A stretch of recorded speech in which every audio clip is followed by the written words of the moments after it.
should, in theory, increase the survivorship of your bluegill fry. And we're gonna, you know, we'll get to stockings and all that kind of stuff, and we'll touch on that kind of stuff. But just harvest alone will change these lakes some, just by itself. You don't have to do anything else, and you will notice some of these fish start to improve. It may take time, but you will notice it if you harvest enough. Yep. How many bass do you think per acre needs to come out, or bluegill, or whatever needs to come out? Yeah. Well, you're gonna get to the harvest stuff, right? Yeah, the number of, 1,000? yeah. So, I mean, it's based on size. Yeah, not 100, way more than 100. Yeah, no, I understand. Yeah. Big lake. Yep. Yeah, but I can promise you, if we kept shocking, you're not all of a sudden gonna find, this is what it is. I can promise you that. But the number, you know, there's different ways you can come up with that number. And also, just to simpler terms, in a pond setting, we'll say 25 pounds per acre. So just say a lot of these are less than a pound, I promise. So, you know, those are probably half pounders. Let's just say it's a pound. So 25 fish per surface acre. You can throw that on St. George, and that's a lot of fish. Then you can argue, okay, what's usable habitat in St. George? You can kind of take out the main basin and figure out what acreage is left. These are all things that I'm thinking about, you know, and you can, long story short, I can throw numbers at you, and I can have reasons how I got up with those numbers. But until you start, you just have to start as many as you can right now. If you're wanting to, if the goals mean everything and all this stuff. But if your goal is to improve the bass, just start taking a bunch. And if you have a rough number for me year after year, then I can dial in a lot better than coming up with these usable acreages and all these. Every lake reacts differently. I've worked on places that the harvest, it takes way more than we thought to move the needle. Other places, not as much as we thought. So you really just got to start. And if you do, you don't have to have a number for me. If you're getting enough participation and enough harvest, the data will tell me that you did have enough or you didn't over a few years. But if you do have numbers for me, then I can tell you, like, this 1,000 changed it like this. So if you can do 2,000 or whatever, right? We're gonna dial it in per lake and all that kind of stuff. Just for, in general. Yep. We're far better off, and we would never probably ever be able to take too many out, but Yes. we would be far better off taking too many out than not. That's a great point. I have that line in a lot of, I don't know if they're in the, usually I'll put that sentence that you just said in these reports, a lot of times on smaller places. The situation of having not enough bass is wildly easier to solve. You can stock bass for fairly cheap. We can look at genetics if we wanted to down the road. You're so far from that. You know, I hate to say that, but you're very far from that situation. But don't let that worry you, I guess is the point. If you take too many bass out, your bluegill population will explode. You'll have so much food, they'll all be up here, they'll all be growing fast. And if catch rate isn't what you want, we can feather in bass stockings. That's best case scenario for this group. Whether that's the goals of the whole community or whatever, that's something else. But bass management, if we get to too many bass taken out, that is so much easier to deal with. And you're gonna, yeah. We gotta take a lot of bass out. Yep. Other than me fishing in a tournament with this guy, you know, I'll catch my 6-8 inches. Is there a better way to jumpstart getting a bigger Yeah. count? Yeah, shock 'em. Yeah. We have plenty of projects where we do just come with the shock boat. We don't touch a bluegill, nothing. We're only there to catch bass. This was, we could probably see what the shock time is. We caught 130. Now, we weren't only scooping bass, but you guys have way more power than I do sitting on the shock boat. But we have customers where they're very hands off. They don't spend time on their lakes, whatever. and that's where we come in, and they pay us just to shock bass out. Now, real quick, Yeah. I've talked to Adam, Mhm. and I need to talk to Cody about it, and I'm sure you'll agree.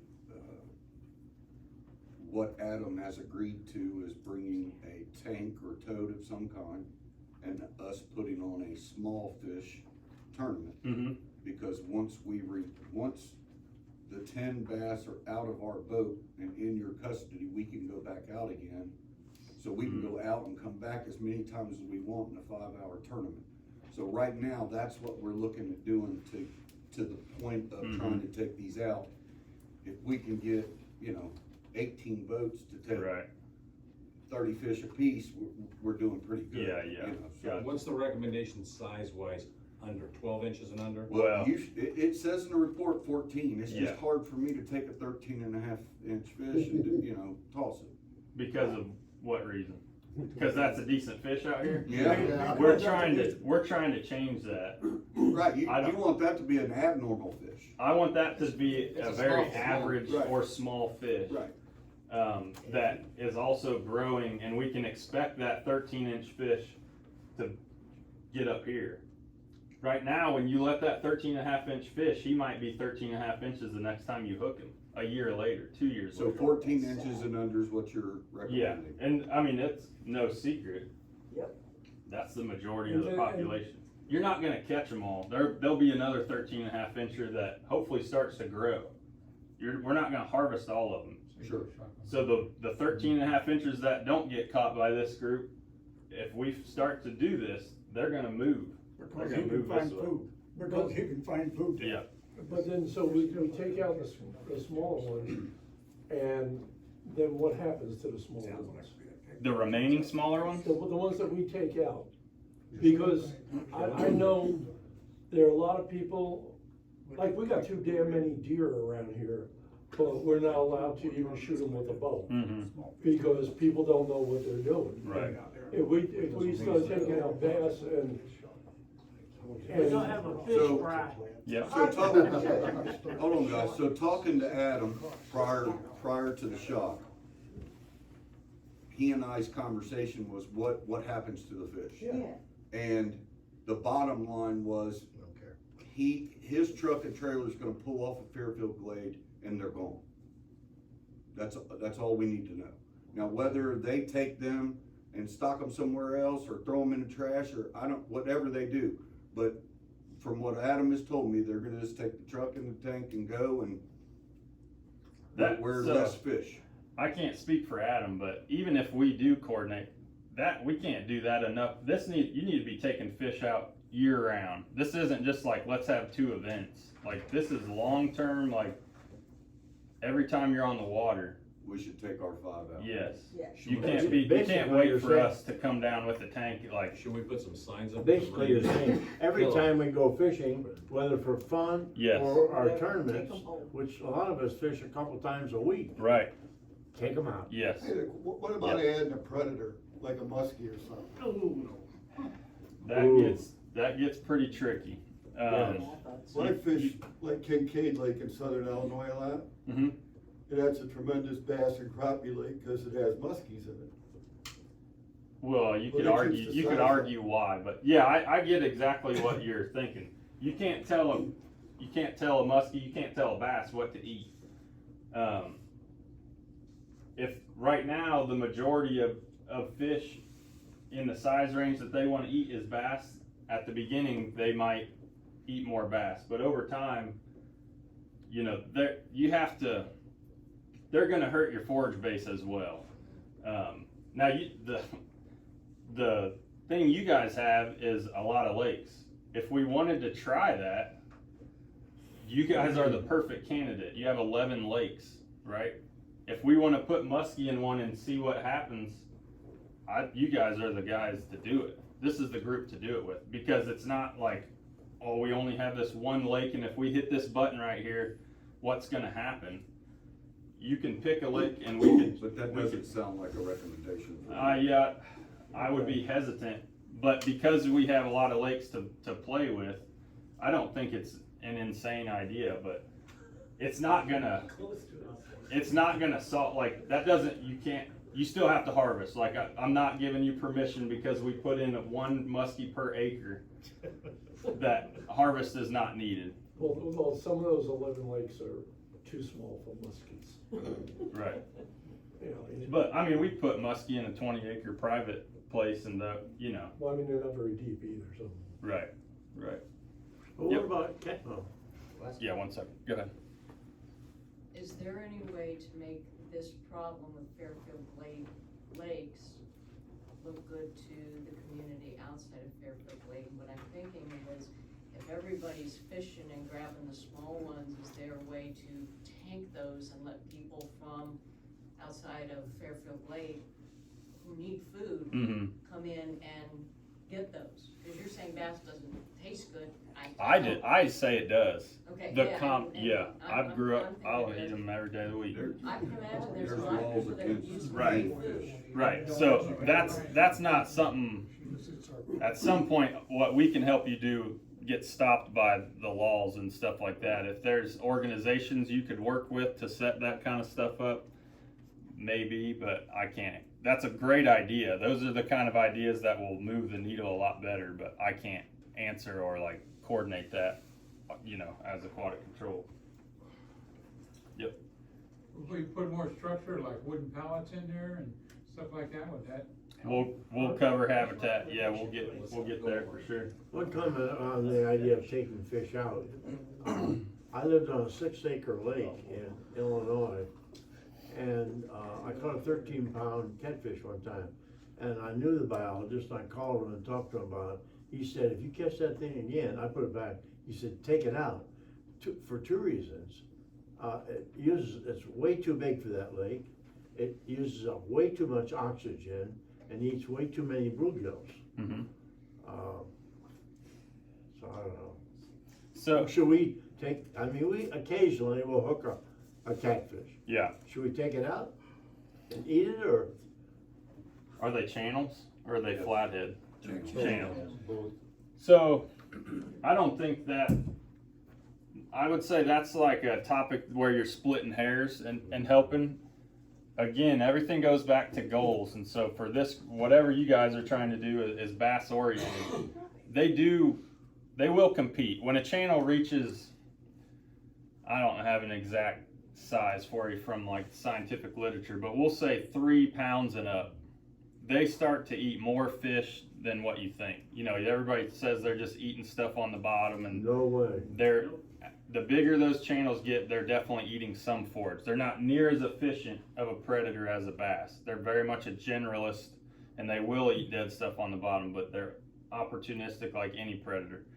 So if we're splitting hairs, then sure, taking that catfish out helps. But you take 10 of these out, which is probably a lot more likely and easier to catch, you're probably helping more. Well, But I'm not to drag you out, but I don't even know, is there a state limit on how small a bass you can keep? yeah, what do you know what that Ours is 10 inches. 10 inches? Okay. Because we're a private lake. Yeah, No. that's I mean, that's better than 12. Always comes up better. Yeah,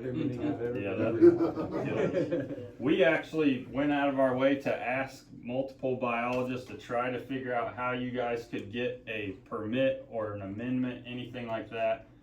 And they, I To do mean, what? to change your regulations or allow you guys to not have a bag limit, whatever, and they shut all that down. You know, now that's just us and out, you know, we're not one of you guys, but I don't know how much of a ruckus you guys have caused on that, but it didn't sound like there was a whole lot of leeway. But what we take home Yeah, is what we take home. yep, right, The game wardens don't come out here. yep. They don't come. I'll let you guys sort that out. All right, just to chime in real quick, it's 7:30, you got 2 more lakes to get Yep. through. So he's gonna get to harvest and habitat, which are the 2 major things we all wanna know about. So let's let him get Yep. through these 3 lakes real quick, and then the depth of the conversation will come in. This has been great. These are all questions I was hoping for. You're gonna see these other 2 lakes are very similar. Just real quick, 14 inches and under, black crappie, so like you're talking about taking catfish out. Taking crappie out is way more impactful than taking those catfish out. Black crappie will hide in your fishery. You know, when you guys, it's very evident that you have too many bass. Even if you don't fish, you probably see wolf packs, groups of 5 and 6 swimming down the bank in these lakes. I'd almost bet you. Mhm. You don't see that with crappie, but that doesn't mean that they're not overabundant and stunted and very, impacting your forage base. So taking crappie out, if you're going to have a tournament where you take a small bass out and that counts as points or however you want to do it, crappie should be just equal. Like if they catch a crappie during that tournament, in my eyes, as far as the management goes, that crappie is just as valuable to take out as that bass. Why do you not have white in that category? Well, yeah, we probably didn't catch a white, so we didn't. If there's whites in here, so yeah, that's a great point. Yeah, crappie in general. I think we probably caught a black. Just assume that's what was out there. So any crappie, absolutely. Habitat. We'll talk about the big takeaways, but that's just kind of a plan that we threw out there that may be more digestible than trying to tackle all of that.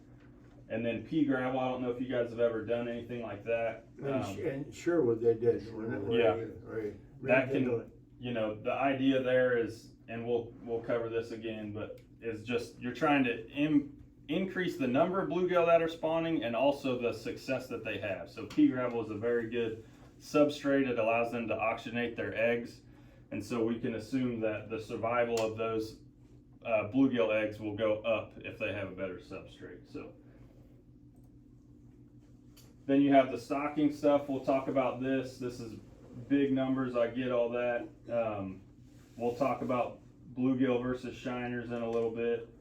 But this is to kind of speed up the plan. Phase 1 is your more impactful. We just got done with phase 1. Okay, so these are your more impactful recommendations. Stocking can speed up the plan, basically.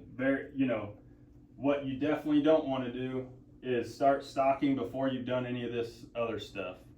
You won't see hardly any change. You don't have the forage, or you don't have the cover for them to even hide in. And you haven't reduced the mouths you're trying to feed. So hopefully that all tracks. So Canterbury, this is very, very similar situation. You have that same dip. You don't, I hate to put too much emphasis on not having that. If there's crappie out there, they're likely making an impact. Pretty similar here. Relative weights, more of the same. You see your catch rate's a little bit lower. Remember what that first one was? First one was 90. So it's slightly lower. I don't know if I covered this. 60 is balanced. That's like the next step that we're trying to slide these to for this. 60 per hour. What's the number 60 mean?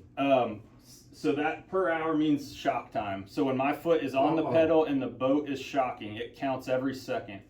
And so we take the number of bass we catch, divide it by our shock time, and that's giving us this number. What we see in a balance situation is 60 bass per hour of shock time.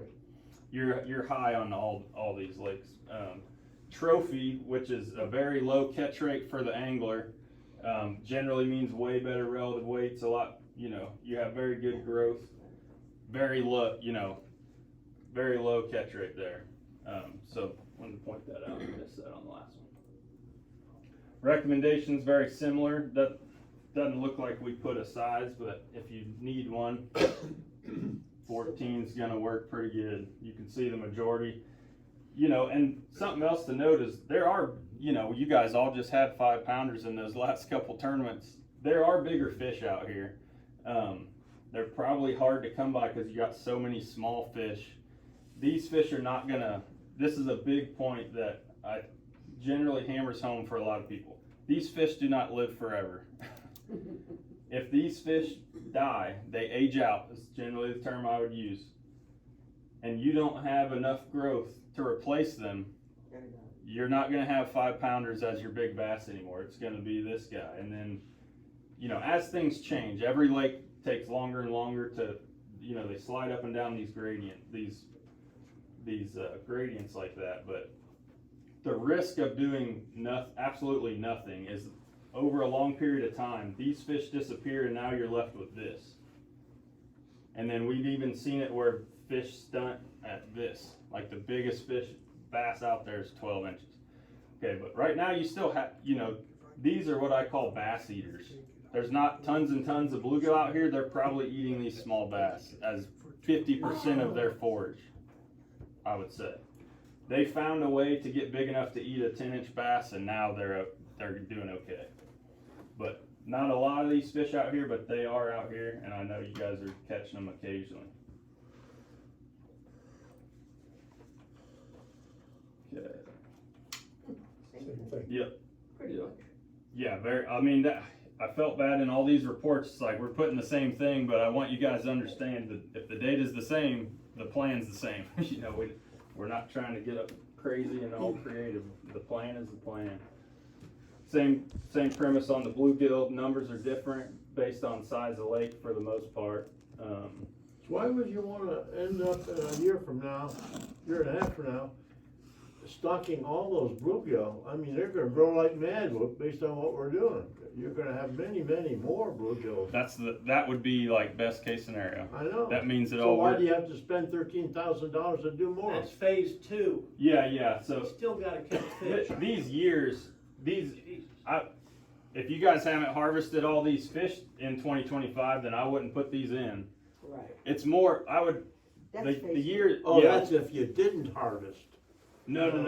You got to You have harvest to it harvest. before You you gotta I agree, harvest. I agree. Phase one is This harvest. phase one, these are the things you should try to do first. It doesn't have to be perfect order, but this is gonna move the needle the most. If you don't do this first, the stockings will not make much of a difference. And Colby, he also was telling us earlier that stocking and stuff, that's to accelerate the Yeah. plan. Amen. Okay? All right. Yeah. So- Amen. Okay, Catherine. Now, do you guys fish this one much? Okay. Yep, we do. So we actually, I don't know how in depth you guys read the report or not. This one we deemed, the first two we kind of knew you guys fished them hard. The data showed that the bass fishery is okay enough that we, with enough effort and everything, we should be able to improve it. The other lakes, based on the data, we're looking at, I'll call it the path of least resistance. This lake we deemed more of like a panfish lake. Oh, Okay. wow.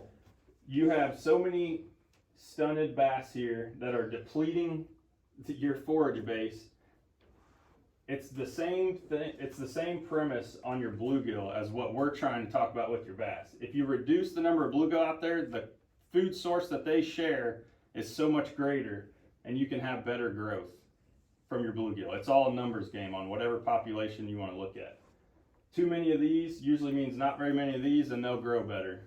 If we flood these systems with bluegill, you can stunt your bluegill, and there's fisheries out there that the biggest bluegill is 5.5 or 6 inches. This graph would look way different. Can I Okay. ask one more question? And maybe somebody else can answer this, but I mean, they come and they dredge out our lakes here. Mhm. And if they're dredging out the lakes, what is that doing? For instance, you're talking about little gravel and stuff. Yep. They're, They take it out. We put stuff in, they come and dredge, and they take it out. yeah. So you can go on the bank and look at the pallets we put in, It's gone. trees and stuff, it's all gone. Yeah. So that's what the problem is. But in their defense, from what I understand about it, we call it dredging. They're not really dredging. They're going up to where the ditches comes into the lakes. Yeah. And cleaning the silt and stuff out. Yeah. And anything that we happen to put in that, where that ditch comes out of the lake, they take Yeah, out yeah. on So it. it's mostly focused in the inflow areas where the runoff is. Right. Yeah. So, all the politics of all that. What I can tell you is, if it's not a bad thing to dredge the lakes. If over time, if you let the lake fill in, the habitat that you're putting, all that stuff, there will be sediment that is covering that as well. Good to know. The lakes are trying to fill in. That's the natural progression. when you dam up a valley, Mother Nature is trying to make it a forest. Dredging is a practice that can slow that and prevent that process. So there is absolutely a time and a place for dredging. Completely understand the frustration if you're, you guys are doing hard work and that's coming out. But just from their perspective, that is a good thing to do for lakes from time to time. So here, the thing I wanted to point out, so this is what we deemed a better lake possibly to manage for panfish, which they wouldn't have to do a ton, and you'll see the recommendations. But we did classify this as, like, I put a little note in the end of the summary. If we wanted to try to fix this, I think if you hit these fish hard enough with enough harvest, I do think it would come out of it. But you guys have so many lakes and you're going to be trying to do the same things on all these different lakes. You're spreading up your harvest. This is not one that is going to come out of it as well as the others. Does that make sense what I'm saying? I think if you guys chose to, there's still some bigger fish up here and you don't have complete gaps. Like I think there's Kirkwood, or is that right? Kirkstone. So there's not any 4.5-inch bluegill or 5, like none. We didn't catch in however long we shocked, not a single one. So you do have like the remnants of a forage base here, and so that's. But taking fish out there would be good, right? Yeah, for the bass, still take all those bass out when you catch them. Yep. Yeah. So again, same thing. 116. So we were at 90, 83. We're trying to get to 60. 116. Okay, so you can see this number. This number tells us a lot. These numbers tell us a lot. Okay.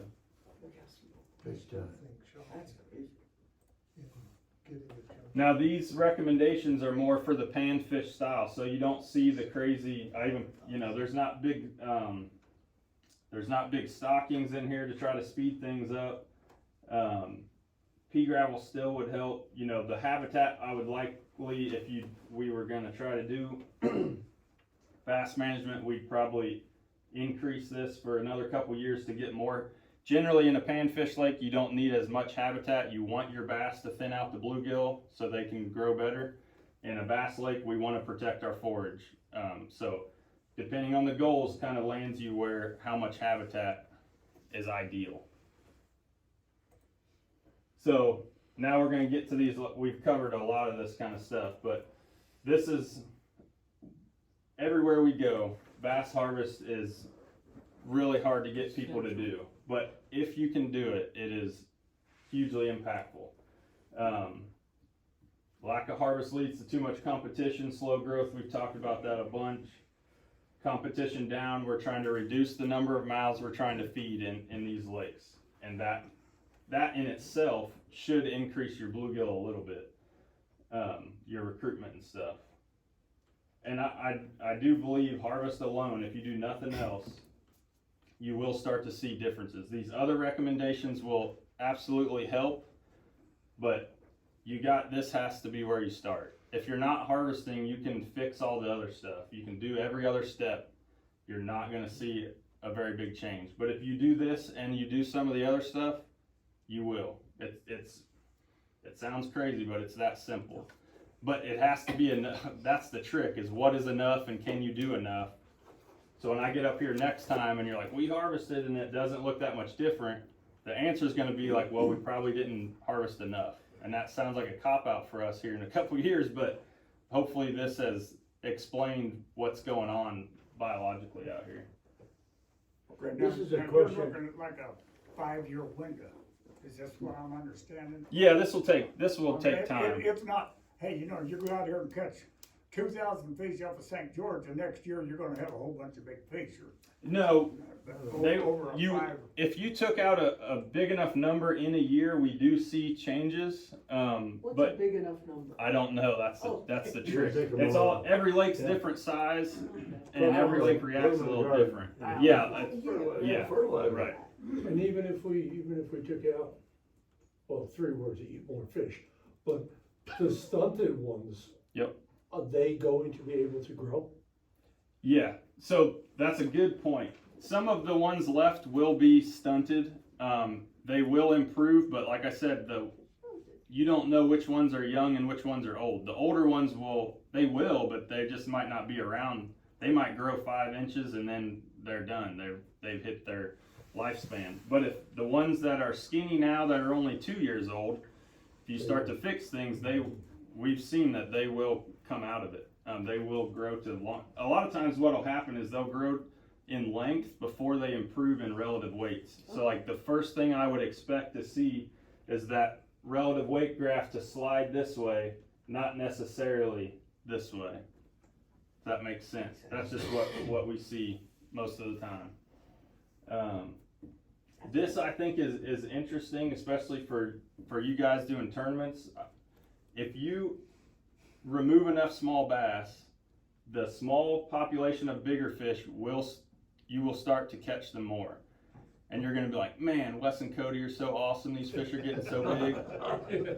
And that they will start to grow better, those bigger fish as well. But you're gonna catch them more because there's not 5 little starving ones that beat them to the bait. And that sounds crazy.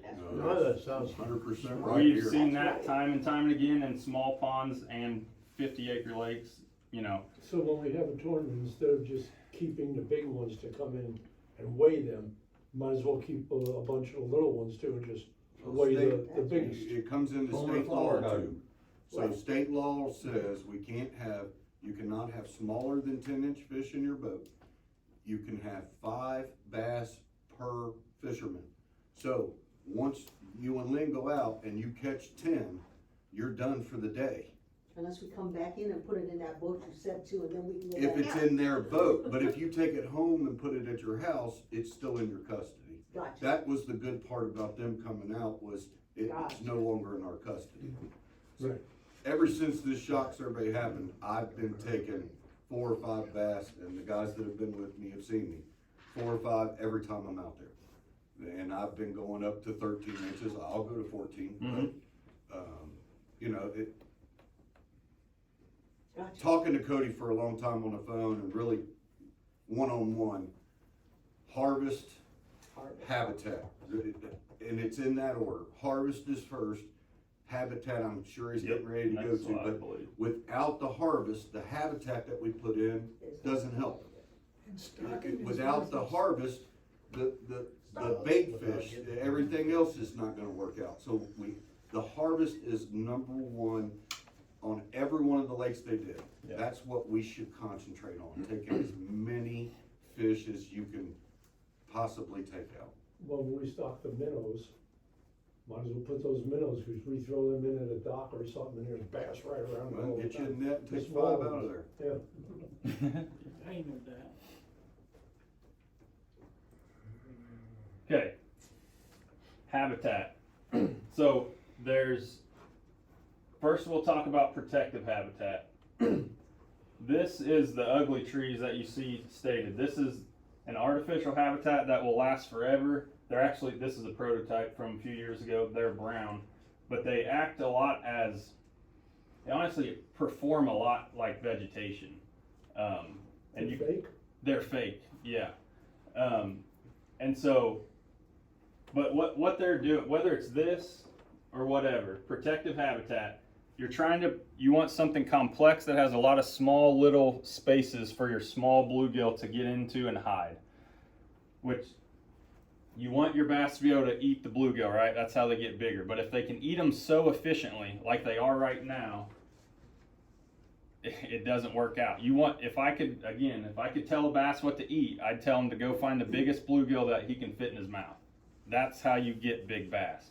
But a lot of these fisheries are dominated by very small bluegill, and they get eaten before they reach that mid-size class. That's where this stuff comes into play. You're protecting those small bluegill so they can hide and grow into a more beneficial meal. That would probably be the best way to say it. It stabilizes your fishery, so when you do have overpredation, the lakes that we shock that have good solid habitat, but harvest may not be the best, their forage base looks a little bit better on average than lakes that are void of habitat. vegetation versus hard structure. So vegetation is great, obviously. It covers more area, it grows every year, but it's gone half the year. And that's something a lot of people don't think about, okay? So even though it's colder and their metabolism's lower, they're still eating. And half of the year, that vegetation's gone.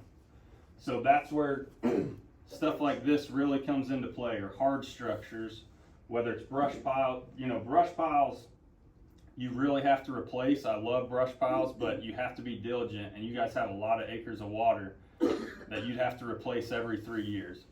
I would say if you can do that stuff, do it. Don't not do it because of that, but just realize if you don't replace it, it's gonna turn from protective habitat like this, and then it's gonna turn into simple habitat like a stump or a log that has very few branches. And while you'll catch a bass off of both, they're performing in the lake much, much differently. And so if you put stuff in that's very simple, you might catch fish off of it and feel great about it, but you're not really protecting the forage, which is what's moving the needle in the management of it, if that makes sense.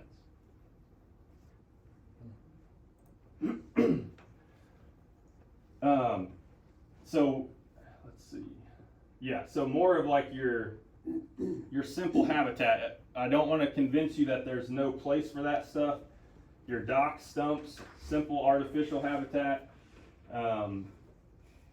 There's still benefit to that. When something that you don't hear a whole lot about is kind of it's called bioenergetics, okay? It's more like how many calories is the bass burning every time he chases a fish down.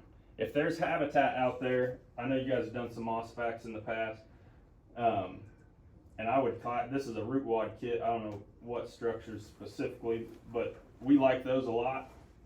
That's an option. They're just way more expensive. The ugly tree is the most affordable artificial habitat where we can cover the most acres of water. But you see these bass hanging out by this. If this isn't there, they just keep on going. And in lakes where there's hardly any habitat, they just keep on going and going and going. And they're spending energy looking for food, and then they got to chase that food down. If they can sit here and wait for a little school of bluegill to come by, it's like me sitting on the couch and just grabbing a cheeseburger versus climbing a mountain and eating a carrot. Okay? We want them hanging out in isolated areas and make their life easy. And that matters. That their relative weight, that can change your relative weights, which changes your growth. So we want fat, lazy fish, and the way we do that is we provide more areas for them to sit next to and ambush their prey. So that's what that simple habitat is doing. It might not be protecting fish, forage fish for you. That's what this stuff's gonna do. But they're gonna sit next to this too,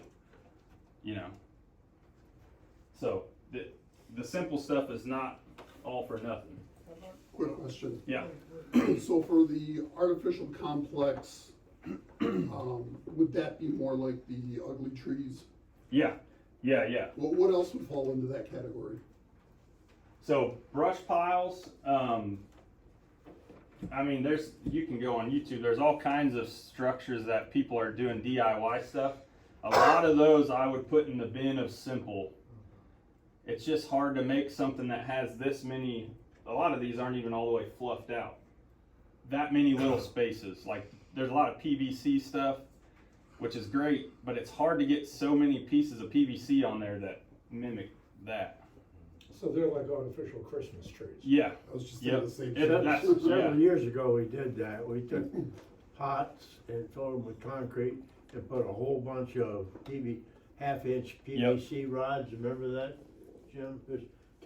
We made all kinds of them, and I don't know what lakes we put them in, but I bet I can tell apparently you that worked for a while. But like you said, it really didn't have a lot of that edge stuff on it, Yep. other than what grows on it from the Right. water itself. So a lot of these you wouldn't even hardly tell by looking at them, but all this is roughed up, so it has a more textured surface, so it's going to grow more periphyton, which is just like that filmy algae that a lot of macroinverts bugs eat. A lot of the artificial habitat products out there, they rough up for that purpose. PVC doesn't grab onto that as well, but you know that again, you're splitting hairs a little bit there. It is a small pro of the products that are out there, but Our club has really spent a lot of time and effort in burying trees. And I think, Wes, I was gonna ask you to Mhm. comment on that. As far as bass spawning, yep, we're sinking trees in 17, 20 foot of water. yeah, that's a great. Our habitat needs to be Shallow. in Yeah. shallow. Yeah. So if you think about where your forage base is hanging out, the small bluegill that we want our bass to be eating, they're not hanging out crazy deep. That's usually where your adult bluegill are hanging out. Especially this protective habitat, there's a time and a place to put some out deep, but the situation that you guys are in, it would be way more beneficial to keep it up shallower. Even if that, Within 8 Where? I foot. mean, you don't want boats hitting or Yep. swimmers hitting it? yep, that's, I mean, not to be rude, but that's That's for not you his guys. problem. That's, on yeah, us. yeah, And just to address that, yep, we've talked to the Lakes Committee about it. I have a list of more than 5 homeowners that have already called me and said, hey, you can put stuff in front of my seawall. The last tree I did with a $500 donation was that big pine tree down that one wall in Dartmoor, and you go by there now and there's 100 yards of just nothing but that tree sitting right on his Yeah. seawall because he let me do it. yep, That's So, great. Yeah. so as long as we can get homeowners on board, and we don't need all of them, we don't, we just need some here and there. But what Wes and I discussed in our phone conversation was 8 foot and under yep, is where those bass are spawning, that's where your little bluegill are staying. That's the areas we need to have habitat. And it's really hard to do Yep. in an HOA situation. But again, I've talked to the Lakes Committee, we've got people on board, we just need to try to get more on board with putting stuff in front of their dogs. not to keep trying to sell this product, but that brings up a good point. These are 3 sections. You can put them in 3 sections. So if you have a seawall that's this deep, you can either lay that sideways or you can put that's a section, that's a section. Oh. You could line, Make you know, it short. seawalls is a great way. It should be close enough away from boats. Obviously need permission. That's all you guys to figure out. But this stuff like that is that shallow 3 foot of water is very Is that important. stuff weighted or do we have to wait? You would, Well, on the you bottom, would then you likely, put in 3 yeah, sections. so you can get there's a fork, you can't, well, that's hard to see. It's like a 3-pronged fork that you can push down into the bottom. We like to put these on there. They're in the ground. Usually these would be slid up and then that fork would go in the bottom and then that block kind of lays on that T. But if you can get them in there good enough, you're probably okay. The problem is when somebody comes down with 15-pound fluoro and they start flipping in there, you may uproot that thing. But the weight, when they start to grow paraphyton, they like triple in weight. They get a lot heavier. But that block helps a lot, and you can get forks on every So it's all section. made out of steel? It's all stuff. It's not gonna rust and fall apart. I mean, obviously this stuff's not, but yeah, that's all solid. These arms bend. What are the leaves made out of, is what I'm trying to get at? It's a type of plastic. Oh, it's a fiber. Yeah. Artificial Christmas tree. Yeah, But I mean, you're gonna but look they at it. don't have the metal in them. That's gonna just rust and That's gonna collapse. rust You and could, drop away. when we first started working with these, people are like, I'll just go to Lowe's or wherever. You could throw that out there and it's gonna rust and just be a pile of these limbs. This Oh. stuff this is for pond management. These are fairly new, but What's the name of the company? Ugly Tree. Yep. So we spent $3,000 back about 6 years ago, I guess. On your next picture up there. Yeah. That structure there. Moss backs. Yep. We bought that and put it in Kirkstone. Yeah. I love these a lot. And They're just a lot more expensive. We still use these. We got a couple Right. big projects this summer. When we're done writing reports, we're going to be putting a lot of this in. But we started to use a lot more of the other product because you can cover so much more ground. But then we put a bunch of them in on Dartmoor, 3 years ago, I guess? And We did some. I don't Canada- know if anybody's Canada- cut Canada- any trees Canada- down there, about 2 years right ago. down to the dam. right along the dam there on Dartmoor, and I don't know if anybody's catching any fish on them. You catching fish on them? Oh, get Right it, there. sinker. Yeah.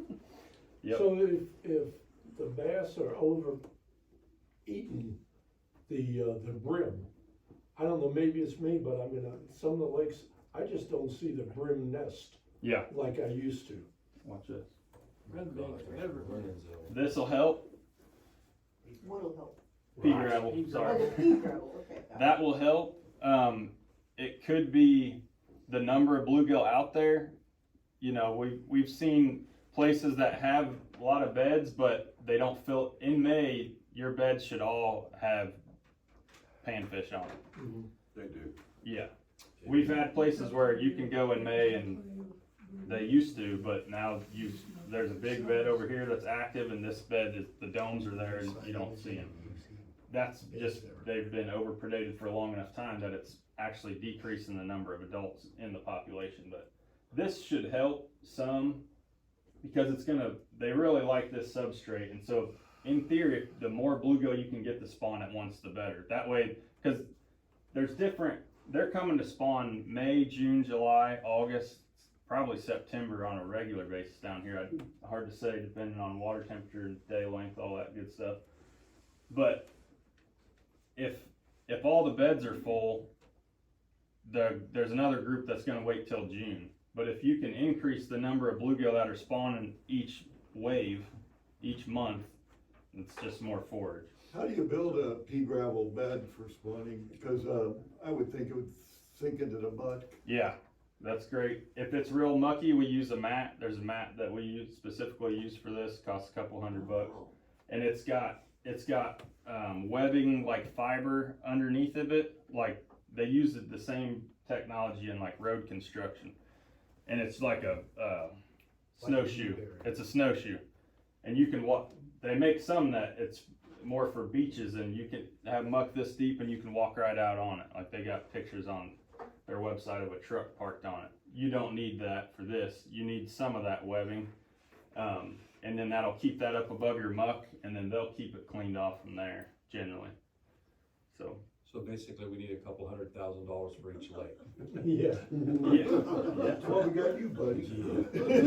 So California. that's where you got to focus on what's going to move the needle first. You know, my job when I did these is to show you guys what can be done to improve it. It's not up to me what you guys can do from there, but I do want to make clear what I'm prioritizing first, because I understand now that everything's going to get done. And you got 11 lakes, you know. It's just so embedded in every bass fisherman's mind. Absolutely. It is. Yep. And we gotta get rid of that. What lake would Yep. you suggest prioritizing it? That's No, not that. yeah. That's up to you guys. You know, I know you guys don't fish Sherwood, but just to explain the point, I do. Sherwood that's the one with the tough ramp, right? But you There don't. is no ramp, it's a spill. Yeah, exactly. So yes. But you don't do tournaments out there very often for that reason. So Sherwood is a small lake. It's in a better situation than a lot of the other ones bass wise. It's not incredible, but it's better, and it's small enough where you could impact that lake much quicker than George, right? And see the results. So if you use that theory, I'll tell you Sherwood. That's kind of what I put in the report. Well, But that's kind of why I said Canterbury, because Canterbury is kind of in the middle, Yep. size-wise. Yep. Ultimately, that's going to be up to you guys.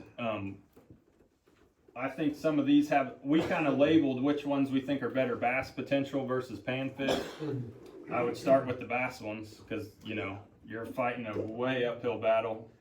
In the other ones, you are on all of them, but in the other ones, you're in the basement as far as bass management goes. You got big red ear and cool stuff like that. Let me say something, briefly. Some of you may not know this, I think Chris does, but in 2011, they drained Sherwood because of a leak in the dam. Mm-hmm. And then when they plugged it, in the process while it was dry, they put in gravel beds, all kinds of all the things you're talking about, you should do for a lake. Right. And when it filled up, man, that lake was, I Yep. mean, it started right away doing well. Yeah. I mean, not that this is an option, but we have small private ponds that are so far, worse than Catherine or that situation, and that customer wants to grow big giant bass, best thing you can do is drain it, or we'll kill it off and we'll stock it how we want it. That's a real thing. So when can you build guys it. pull the plug on St. George? Let's do it. Let's do it. The golf course would have a heart attack. Deep at the mud. Wait a minute, Yeah. I'm not volunteering Chris, but I'm volunteering Chris. What, can you sit with Chris and take a lake map like St. George and put marks where you recommend to put this structure, so? We have to harvest. Yeah, but Well, I mean, I would you still can be do both. planning, the harvest, or the habitat's gonna take a while, I imagine, to cover enough acreage. And the priority is 8 feet and Yeah. less. Yep, That's I the mean, most I've done that for plenty of places, but when I work with angler groups like you guys know the lake better than I do. I've been on these one night, it's pitch dark, I'm not saying we couldn't do it, but you guys know the lakes better than I do, and you know the homeowners that may or may not. That's gonna have to Well, play a role, you it sounds spending like. $160 for one of them fish structure things, we don't want the dredging coming in the next. Right, Yeah. and I don't know that either, it's more I to don't my know point. who controls that. No, we're not doing Do we just consult? But John had a good basic question, where do you put the Yeah. structure? I mean, we talked about ledges, what about, you can't get too far into coves, but how about the entrance to Yeah. some of the coves and things like that? You guys as That's fish, the first part they dredge, though. right. I'm a fisherman like you guys are, so I'm gonna think, I look at these lakes the same way you guys do, and that's why you guys are almost just as well suited as me, but anywhere you get it, don't let that part scare you. Anywhere you get it is better than not putting it in there. So if it comes down to permission or whatever, you guys aren't gonna put them in the wrong spots. If you do, they'll find it. Not promise. We just want to put them in where they're gonna So- dredge is the point. Thinking and talking through the They pea can always gravel dredge it idea, and let it on. Yeah. the places that make the most sense to put it are bluff walls, not creeks.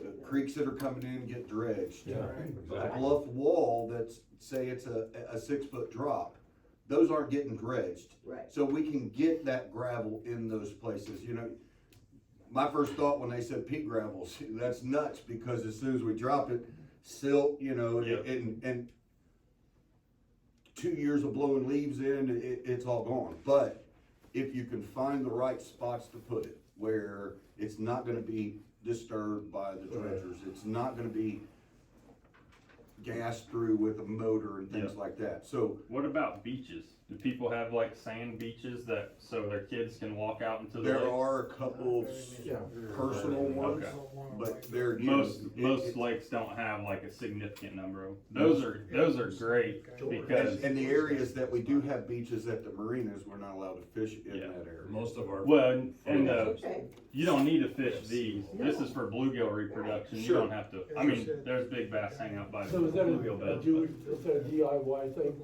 Yeah, I mean, we've done it. It's labor Or you can intensive. show us. It's labor. I have a YouTube video. I can show you where that picture come from. Okay. How deep of gravel? The thickness, good question. I would say 3, 4. 3 to 4 inches.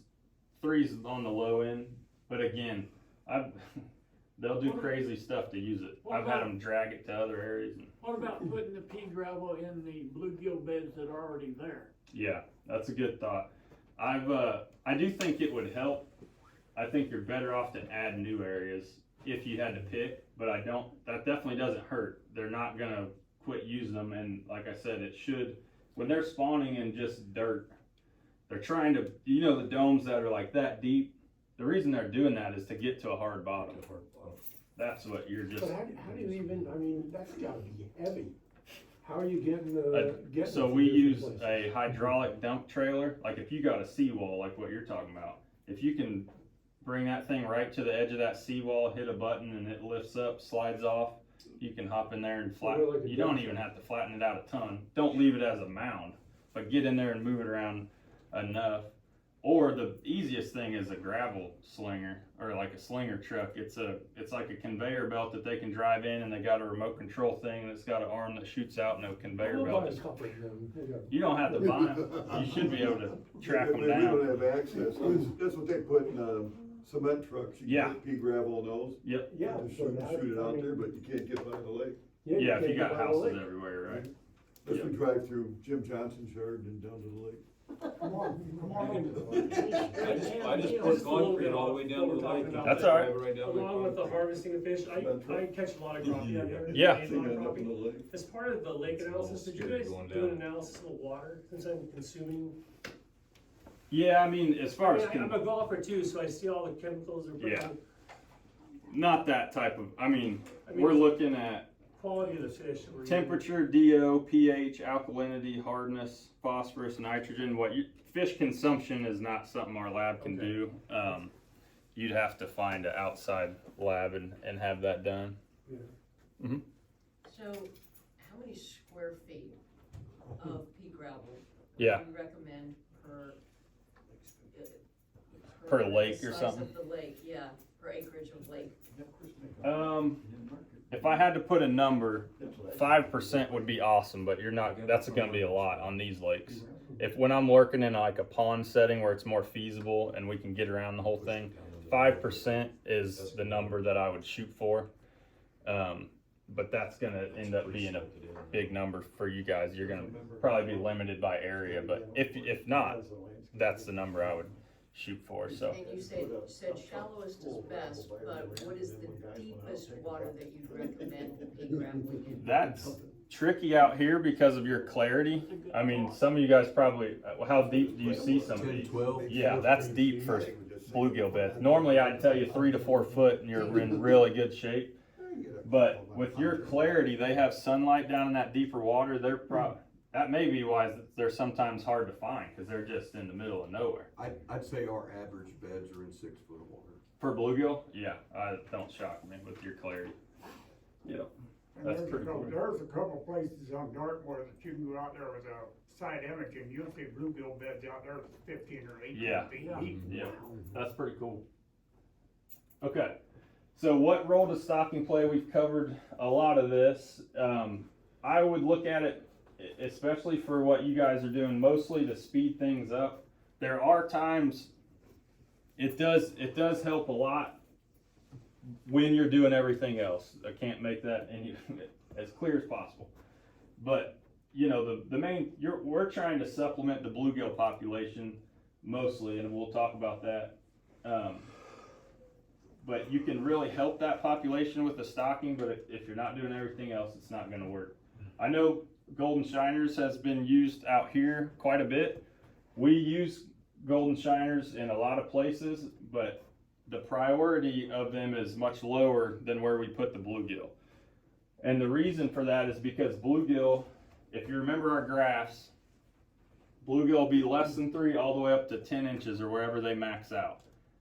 That's very important that they can provide that size of forage, because when you get these big dudes way up here in 20 inches, we don't want them eating.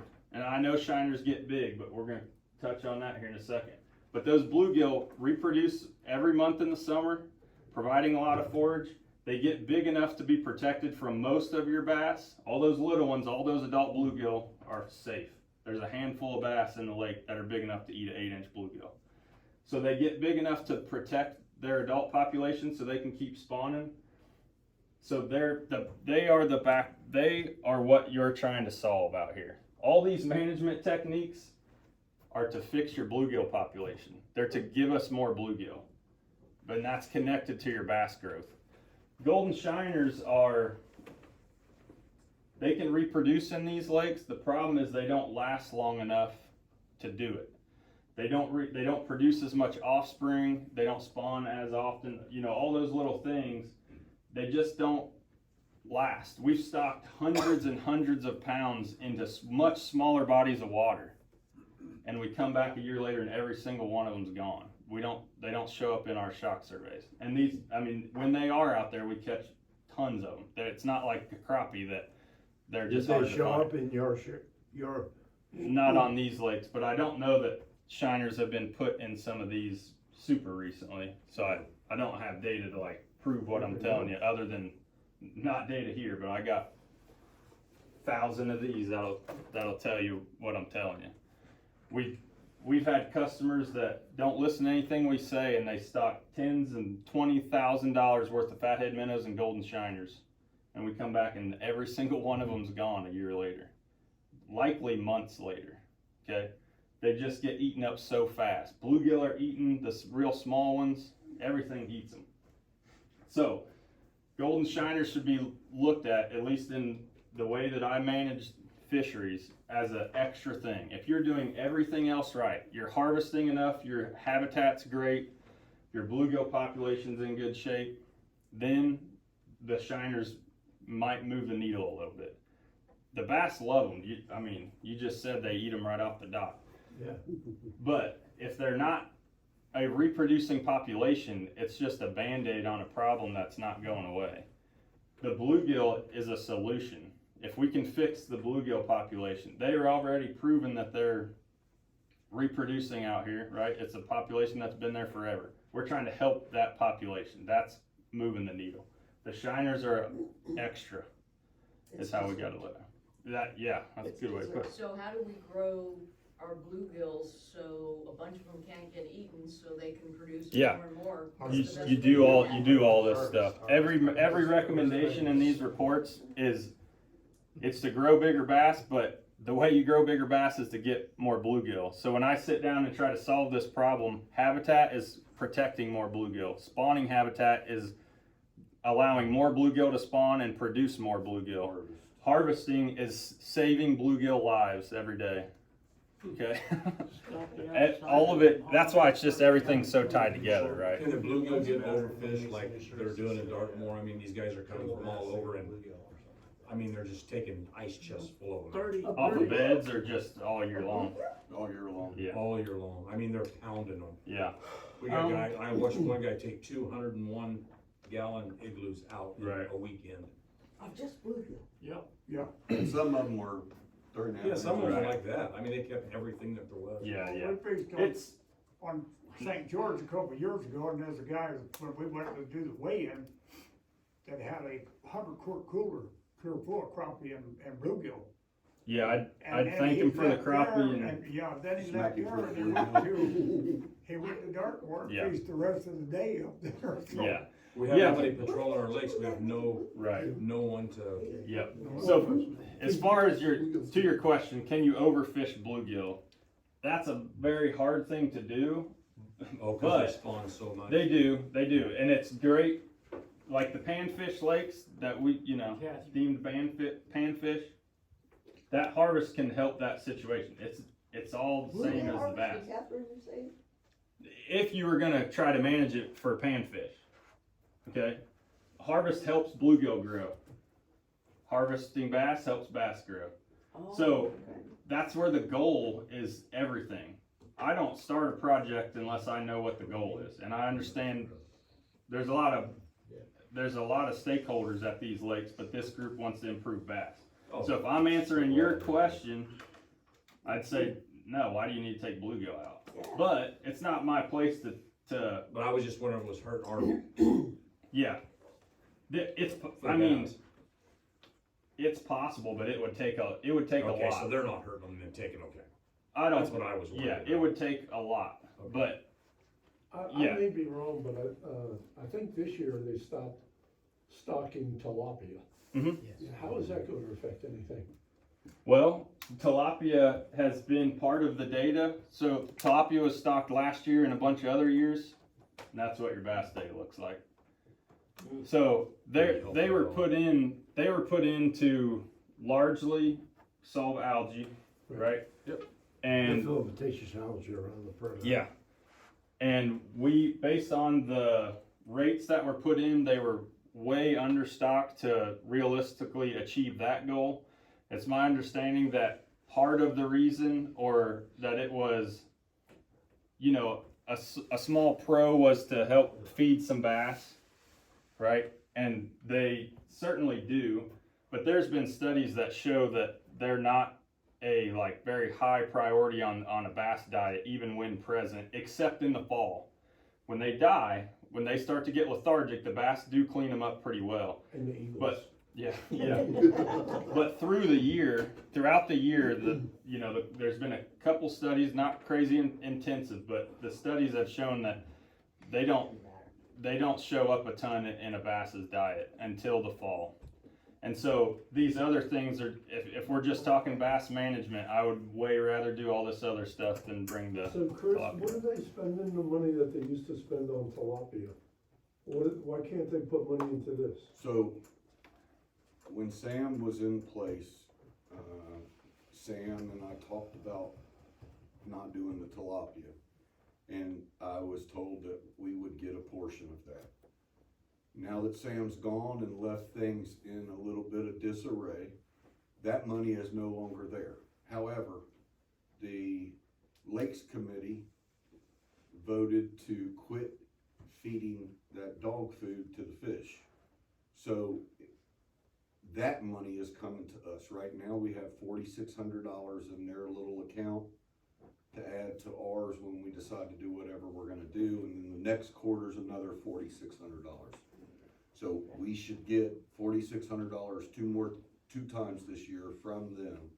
I don't know what's gonna happen with that fish food money, if it's just gonna be written out after this year, but right now we're looking at getting $8-9 grand from them. And there's no reason to spend that money until we Well, cull a lot of the way to spend the money is once we have harvested, then we do habitat. Well, so Right. habitat doesn't change your harvest though. Habitat projects can go on while you're trying to harvest. But the priority needs to be harvest. Oh, absolutely, without a doubt. Unless you're And that's gonna. the only reason I said it that way, is because I want it Yeah, to be a for people's sure. head. I'm with We you. gotta get fish 1000%. out every time you're on the water. 1000%, yeah. I do get a lot East more, or Philly? you know, on Lake Dartmoor. Mm-hmm. Now, We- don't yeah, have, we haven't I- shocked my- that one yet. My dock, I go out and feed the fish every morning out there, Mhm. and there's 150 bluegill out there. Right. Every morning, comes out from underneath my dock, and they're, Big ones, yeah. they're nice, so Question. that's Mhm. kind of. Fish his dock. Can the tilapia spawning and whatever they do, can it have a negative impact on the bluegill spawning? Not on the spawning itself, I don't Let me think. just say, the reason I ask Yeah. is it just seems to me that I see a ton more bait balls this year, and we don't have any Mm. I tilapia. almost feel like the tilapia have bullied They could the take, if, bluegill out of their bedding Yeah. areas, and that could happen if you don't have much substrate that's, cause they want hard-ish bottom too. They're a lot better at digging out. Which kind of They are from Africa in these rivers that dry up in the summertime, and they will live in wet mud through the dry season. So they're generally their beds will be bigger and deeper because they can dig that stuff out. But it's definitely possible they could be taking over those spawning beds. Yeah, they do. And you see them in the same beds. Yeah, I wouldn't be shocked by that. But they are much more well suited to dig down through that sediment and create an environment for them to spawn. They just don't produce a ton of offspring. So if the bluegill have spawned, they could actually come in and get rid of the it could fry and the. No, the bluegill hang out until those fry have hatched and stuff. They don't leave the eggs or lay the eggs and leave. That's why you see them there for so long. But tilapia get big. Bluegill's no different. The biggest males get the beds. So it makes sense to me that big tilapia could push males off if they're not creating new areas to spawn in. But without seeing your specific areas, and hard to know for sure. But Where they're all gone now. yeah, yep. What about the crayfish, you know? Nobody wants to. Mhm. I mean, every time I get done fishing, I open up my live well, and there's a bunch of crayfish laying in the bottom of it. Yeah, I mean, that's good. I think it's a food source that's out there, but They spawn in that rock. the crayfish, yeah, they Back when There's a lot of different species of crayfish, and they're really hard to ID. They probably have different life histories. They like rock. A lot of them like vegetation. Some of them eat vegetation, and there's lakes in Wisconsin where a certain species of crawfish got in, and the whole lake is void of vegetation now. There's a lot of different species of crayfish, and they all do. Some of them like lakes, some of them like creeks, some of them, so I'm not sure what's out here, but there's probably some hanging out in the vegetation. There's probably some for sure hanging out in the rocks. Yeah, I mean, and I don't know, did you have a specific question? Like, should you be trying to? Well, some of the guys at one time wanted to try stocking some crayfish, and then they looked into it, and then we were putting in some black piles. That's how that started, I think, and then they were gonna seed that with some, but I don't know if that's. Yeah, I don't know that you're moving the needle a whole lot there. Huh? Yeah, as far as moving crayfish, the crayfish themselves, a lot of states, they don't allow hauling crayfish for a lot of the reasons I just stated, that some of them are very detrimental to habitat. I don't think Tennessee's one that year. Most of them are like, those red ones that are not native. I think there's one called the rusty crayfish. That's one that's invasive in a lot of areas, Usually the ones that get stocked are like the red ones. They're like Louisiana. There you go. Yeah. Those are going into boils. And whichever ones are not getting eaten, you can put them in your pond. We won't have one left with Jim Loveless here. Tell me about otters. Otters, I can't remember if I was fishing with you, Jim, or Chris. We saw some otters in Lake Dartmoor. You all know that they're very ferocious on eating fish. Should we try to? I mean, we probably can't. No one will let you do it unless an individual property owner would pop one. But I killed 3 last year and killed 1 this year. Yeah, you got 3 of them. I got 3 last year. I've only killed 1 this year. There was 7 of them. Yeah. There was 6 babies and a big old male, but they eat smarter than hell. You can't get close to him. They are really cool critters, but they eat a lot of fish. On these bigger lakes, But they're they gonna leave too. Huh? They leave. Oh yeah, they'll leave for months and then just pop they back were up. gone. They're We crazy. had 1 over the winter time. Yeah. It's the only one I've ever seen, and And then they'll just show up. Then they just show up. They remember all their feeding areas. They travel a lot of ground. They remember my house. They'll get to my house, dive down and swim 5 houses down and pop back up. They're smarter than That is hell. wild. Any chance of getting to the next page? I don't know if there is one. Is that it? Is that different? Crayfish harvesting project. No, phase 2 covered that. Yeah. We got all those kids out there getting. I think that's it. Might be, I thought there was a question slide. Looks like we're through. Well, first and foremost, Cody West, thank you for coming out. and Yeah, it was very informative. Thank you. So next time you guys shock anything, just keep all of them. I mean, we do a lot of that. We got to make sure our permit covers that. But absolutely. I remember when we first started, I was 1 transect in. And I was like, "Can we take these?" And Adam's like, "I don't know if that's on our thing this time, but next time, if we know, we'll see if we can." We'll never tell. Yeah, I understand that. That's right. Yep. So, keep 5 fish, you guys, tomorrow in your tournament. And was that the last page? Or? Yeah, there's a question What slide. what about the little crawfish, you have to think about crawfish, what about the little bluegills that don't get big?